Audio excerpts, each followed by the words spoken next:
Hello friends, नमस्ते, आदाब, सत श्री अकाल, सुस्वागतम। मैं प्रमांशु आपका आपके अपने चैनल सक्सेस मेनिया में स्वागत करता हूं। जैसा कि आप जानते हैं, हम लोग यहां पे किसके बारे में डिस्कस कर रहे थे? हम लोग मिडवेल हिस्ट्री के बारे में डिस्कस कर रहे थे।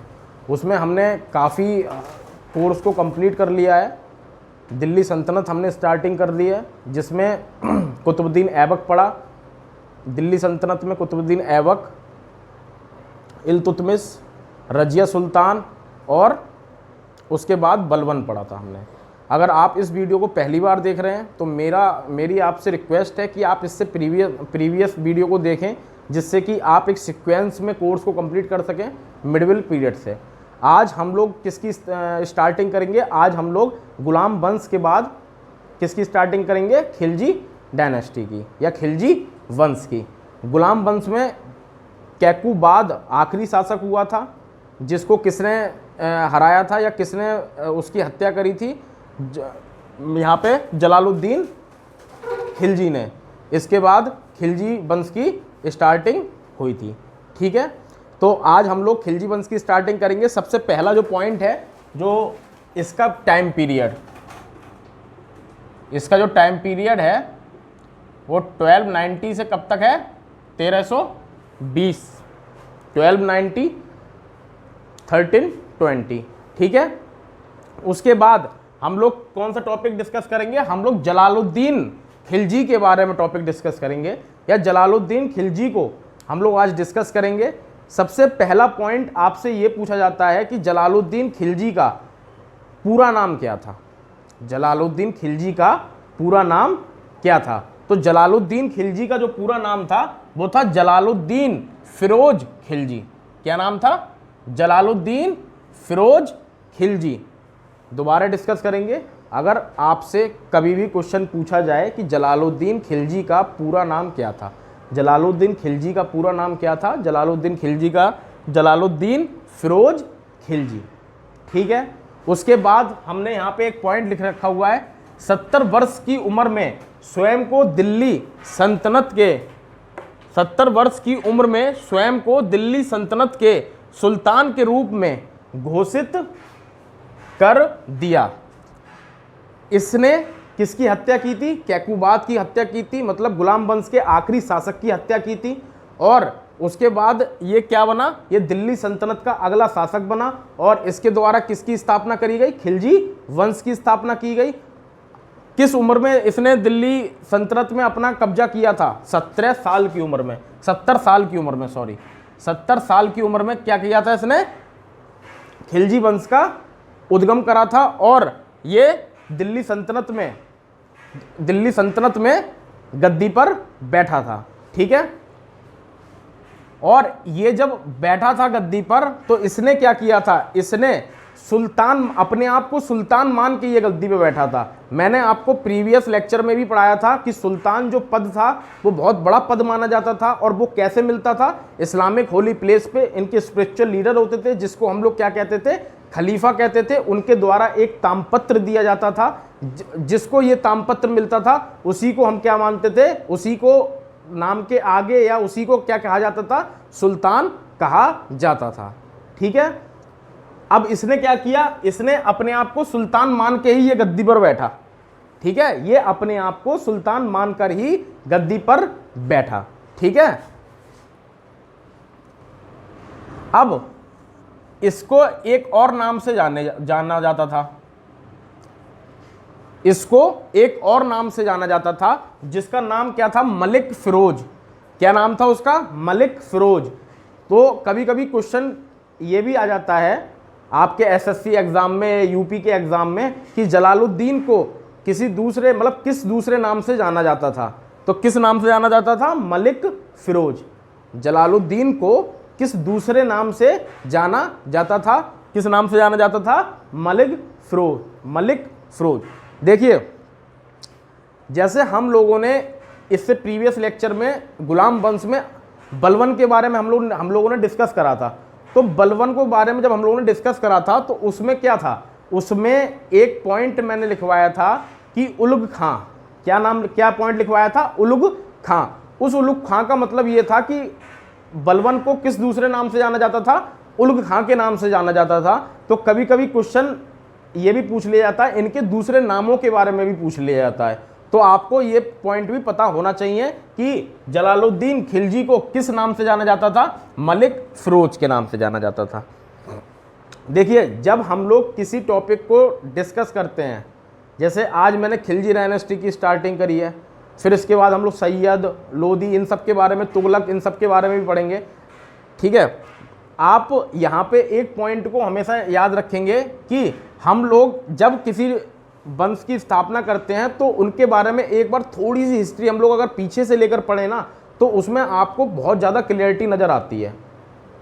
ठीक है, आपको वो चीज़ क्लियर होगी और उसमें आपको समझ में ज़्यादा आएगा कि ये लोग कहाँ से आए थे, क्या आए थे। इसीलिए मैंने एक पॉइंट यहाँ पे लिख रखा है कि भारत आने से पूर्व अफगानिस्तान में निवास। बस मैंने एक शॉर्ट फॉर्म में एक पॉइंट लिखा हुआ है, भारत आने से पूर्व अफगानिस्तान में निवास। देखिए, जब ये लोग भारत नहीं आए थे तो ये कहाँ रहते थे, ये लोग अफगानिस्तान में रहते थे। वहाँ पे एक इन लोगों का कबीला होता था, वहाँ पे ये लोग रहते थे। ठीक है, तो इनको उस जगह किस नाम से जाना जाता था या किस नाम से इनको पुकारा जाता था, तो इनको वहाँ पे खिलजी नाम से ही पुकारा जाता था।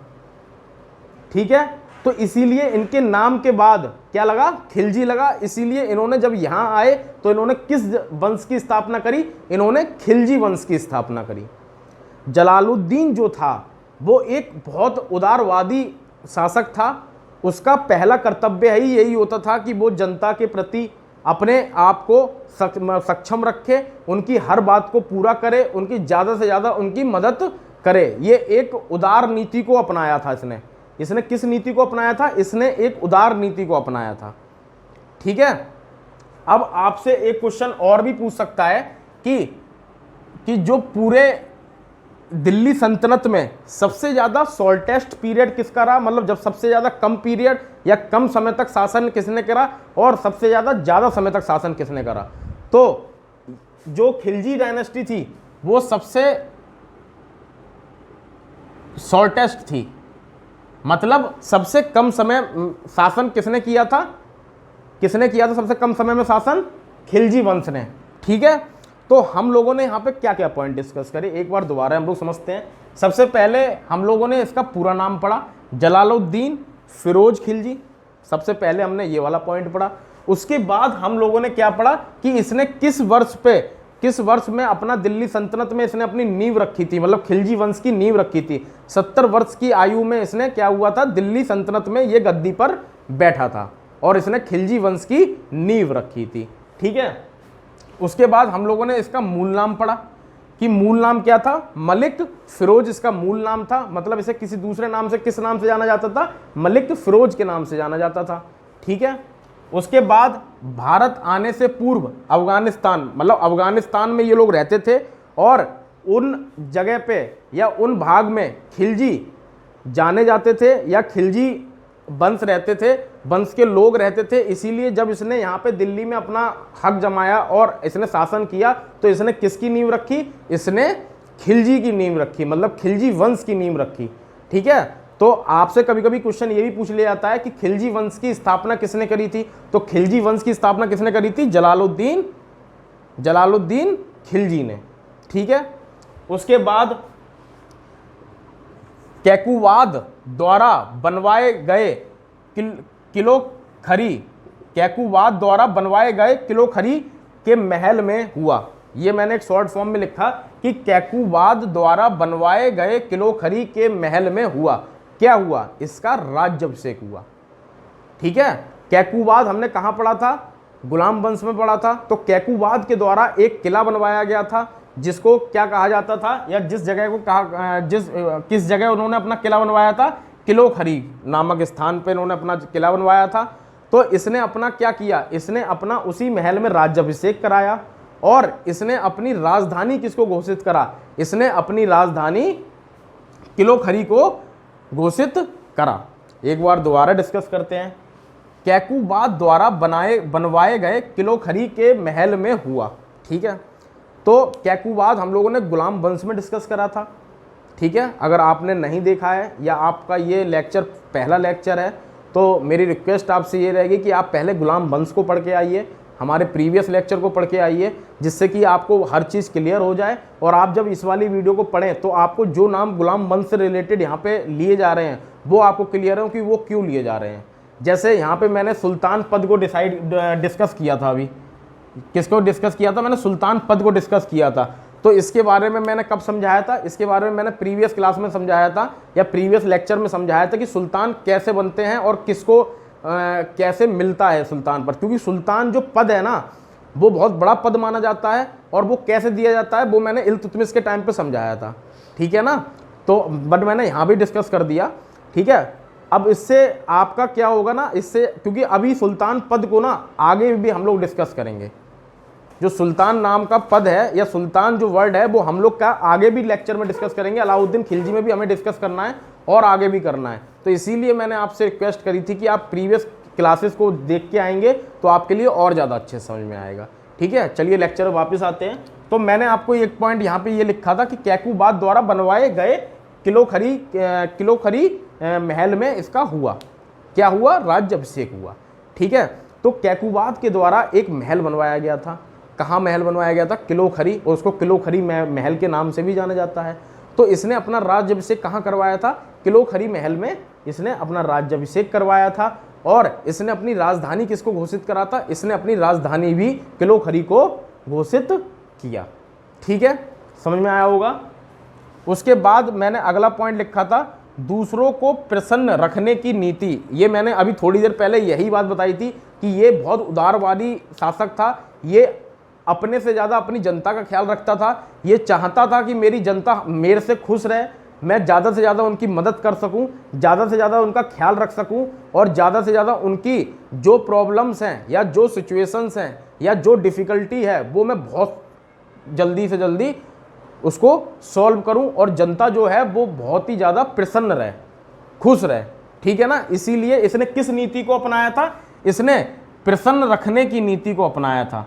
मतलब दूसरों को प्रसन्न रखने की नीति को अपनाया था, ठीक है ना। इसके बाद इसका जो अगला शासक बना अलाउद्दीन खिलजी, वो उसके बारे में भी हम लोग अगले लेक्चर में डिस्कस करेंगे क्योंकि वो उसने बहुत आतंक मचाया था यहाँ पे और उसको हम दो पार्ट में डिस्कस करेंगे क्योंकि उसके बारे में पढ़ने के लिए बहुत है। और खिलजी डायनेस्टी से अगर क्वेश्चन आता है तो या तो ज़्यादातर क्वेश्चन ये आ जाता है, अगर सिंपल वे में आएगा कि खिलजी डायनेस्टी की नींव किसने रखी है, खिलजी डायनेस्टी की स्टार्टिंग किसने करी, ठीक है। तो जलालुद्दीन खिलजी ने। और जलालुद्दीन, और एक जो अगला पॉइंट में डिस्कस करूंगा एक क्वेश्चन ये भी आ जाता है। बट अलाउद्दीन के पीरियड पे या अलाउद्दीन के समय में सबसे ज़्यादा क्वेश्चन अलाउद्दीन से पुटअप करे जाते हैं क्योंकि उसने मतलब बहुत ज़्यादा यहाँ पे आतंक मचाया था, ठीक है ना। वो हम नेक्स्ट लेक्चर में डिस्कस करेंगे अलाउद्दीन के बारे में, इसके बाद वाला ही टॉपिक है, ठीक है।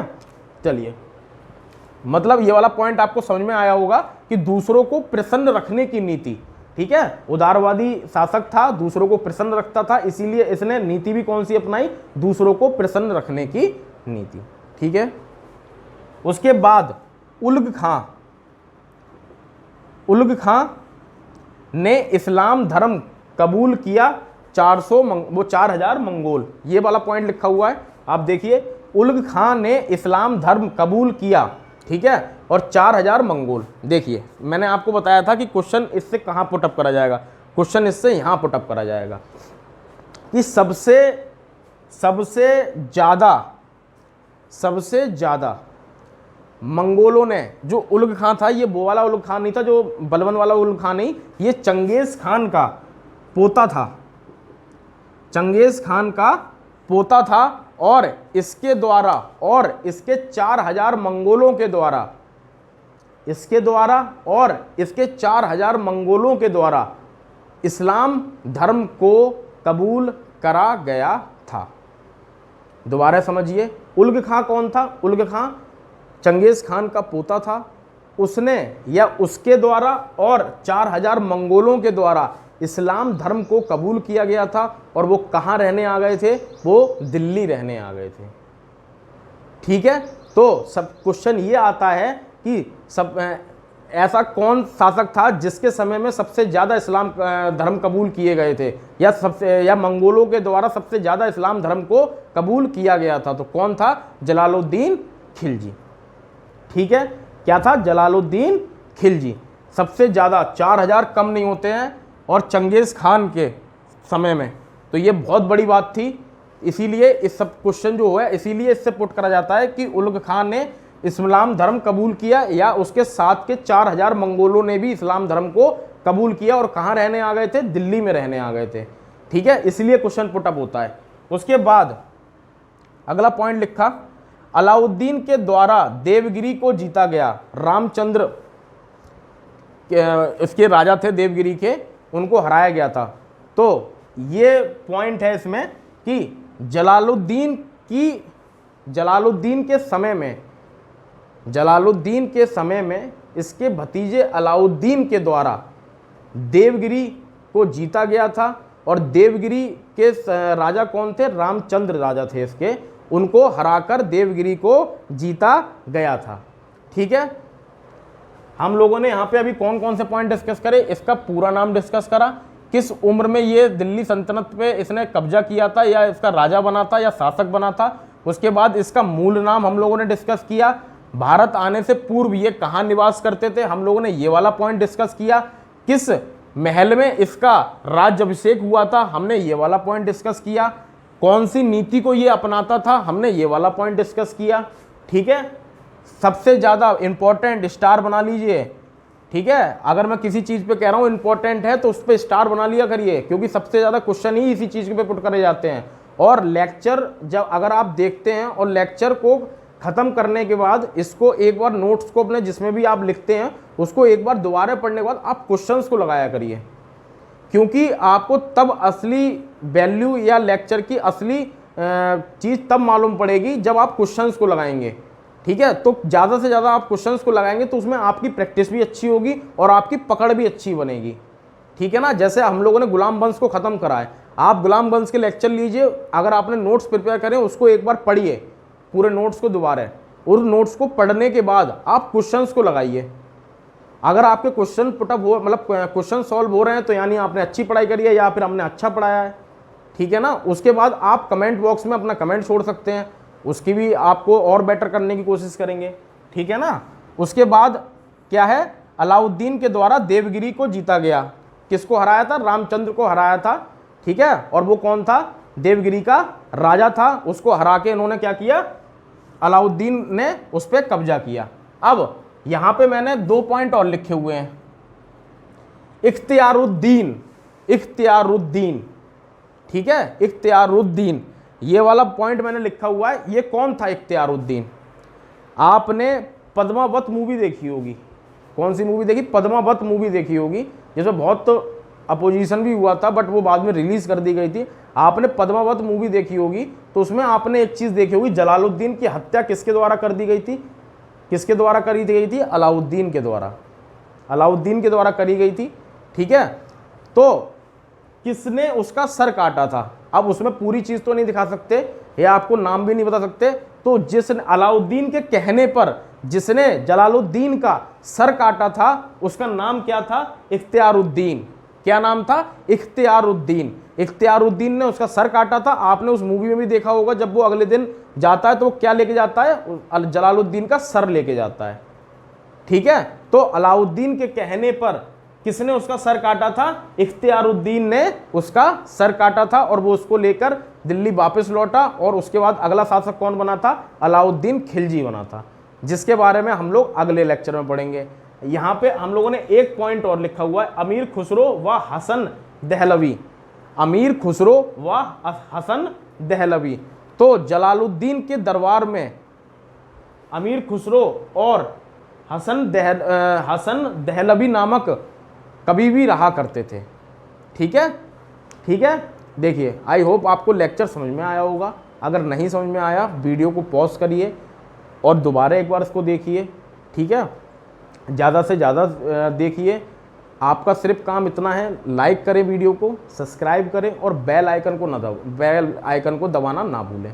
ठीक है। जितने से जितने आप ज़्यादा इसको शेयर करेंगे उतने से ज़्यादा बच्चे हमारे साथ जुड़ेंगे, हमारा कर्तव्य और आपके प्रति बढ़ेगा और हम और बेटर से बेटर आपके लिए लेक्चर्स बनाएंगे, कंटेंट अच्छा लेके आएंगे। बस आपका फ़र्ज़ इतना है कि आप ज़्यादा से ज़्यादा इसको सब्सक्राइब करिए और शेयर करिए, ठीक है ना। आई होप आपको लेक्चर समझ में आया होगा, ठीक है। और इसके बाद अगला टॉपिक हम कब डिस्कस करेंगे, नेक्स्ट लेक्चर में। बाय, नमस्कार, टेक केयर।